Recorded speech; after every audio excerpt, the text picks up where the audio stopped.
Salut les rêveurs! Aujourd'hui c'est lundi.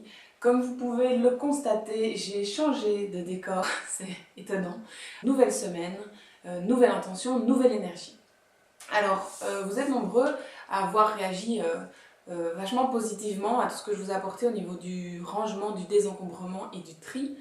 C'est vrai que du coup mes vidéos ont été assez portées là-dessus jusqu'ici, et en même temps c'est logique parce que pour moi, comme je vous l'ai dit, c'est la première phase dans la révélation de son intérieur. Et pour vous apporter encore un peu de contenu, le lundi sera réservé à une citation, une inspiration, que ce soit un mot, une phrase. Vous avez déjà pu remarquer sur ma page Facebook ou sur mon compte Instagram que j'aime encore bien, non c'est pas que j'aime encore bien, c'est que j'adore les citations, je m'inspire beaucoup de ça, et j'ai d'ailleurs le dictionnaire des citations dans ma bibliothèque, je vous promets.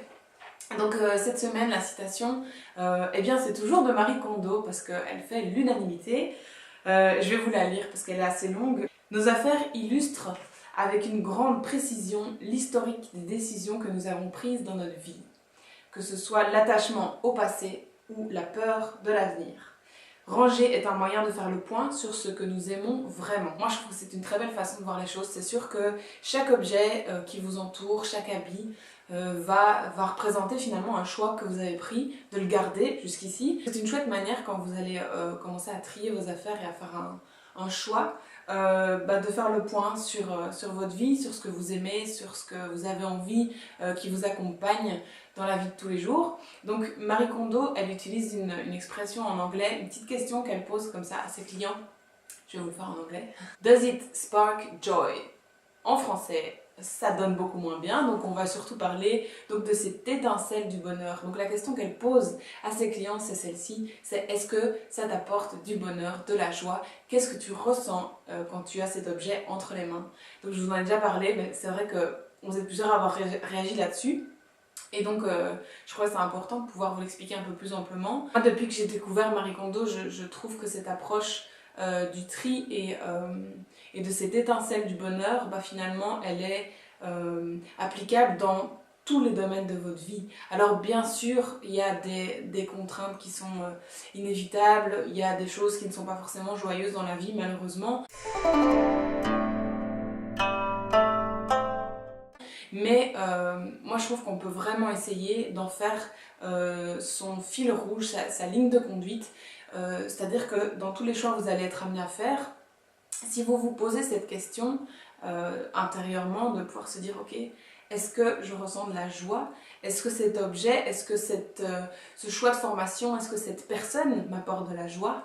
Eh bien vous allez faire des choix beaucoup plus cohérents, beaucoup plus riches et qui vont vous convenir sur un plus long terme. Donc évidemment comme ça remet la question du rangement dans l'habitation dans une toute autre perspective, en tout cas pour moi. C'est-à-dire qu'on ne le voit plus désormais comme quelque chose de pénible, mais comme une nouvelle facette dans sa vie et une nouvelle façon de pouvoir créer et apporter de la joie. Si ça c'est pas beau. C'est sûr que si vous avez l'occasion de réfléchir comme ça dorénavant dans les choix de votre vie, vous allez vivre des belles choses, vous allez vivre de ce qui vous passionne. Si vraiment c'est pas un conseil, si j'ai un partage à faire aujourd'hui, c'est aller dans ce qui vous passionne, nourrissez, enrichissez ces passions, parce que si ces domaines sont des passions pour vous, il y a une raison derrière tout ça. C'est parce que ce sont des choses qui vont vous nourrir, qui vont vous générer de l'énergie et qui vont faire de vous une personne épanouie. Donc on a souvent tendance à vivre le quotidien un peu parfois la tête dans le guidon sans se rendre compte du temps qui passe. Et c'est 2, 3, 5 ans après qu'on va se dire mon Dieu, mais qu'est-ce que j'ai fait ce temps-là? Quand Marie Kondo dit finalement les choix dans notre vie sont souvent liés à l'attachement du passé ou à la peur de l'avenir, la conclusion de tout ça c'est vivez dans le présent, un maximum bien sûr, essayez d'être dans ce qui vous apporte de la joie maintenant, c'est le plus important. Et peut-être que demain ce sera autre chose. En attendant, vous avancez petit à petit et vous créez un environnement harmonieux. Donc la prochaine fois que vous aurez un choix à faire dans votre vie, que ce soit un choix d'objet ou un choix de vie, vous penserez à moi et vous vous poserez cette petite question.